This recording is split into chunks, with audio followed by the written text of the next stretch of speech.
இனிமே அந்த சக்தி இந்த சக்தி எந்த சக்தியும் கிடையாது. நல்லா புரிஞ்சுங்க. தூய சக்தி தமிழக வெற்றி கழகம் மட்டும்தான் தமிழகத்தில் ஆட்சி அமைக்கும், ஆட்சி அமைக்க போகிறது, விஜய் முதல்வராகிறார் அப்படின்லாம் முடியாது அப்படின்னு சொன்னாங்க. இப்ப என்னாச்சு ரிசல்ட்? மக்கள் உங்களுக்கு அருமையான கொடுத்தாங்களா? என்ன கொடுத்தாங்க? அருமையான வெற்றியை கொடுத்தாங்க. யார்கிட்ட கொடுத்தாங்க? தீய சக்திகிட்ட கொடுக்கலங்க, தூய சக்திகிட்ட கொடுத்துருக்காங்க.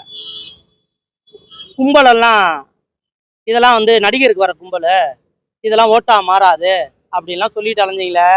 இப்போ என்னாச்சு? இதுதான் மக்கள் கொடுக்கும் செருப்படி. தெரிஞ்சுக்குங்க. காமராஜர் ஆட்சிக்கு பிறகு மீண்டும் ஒரு நல்லாட்சி வருவது என்றால் அது தமிழக வெற்றி கழகத்தின் தளபதி விஜய் மட்டும்தான் தருவார், தரப்போகிறார்.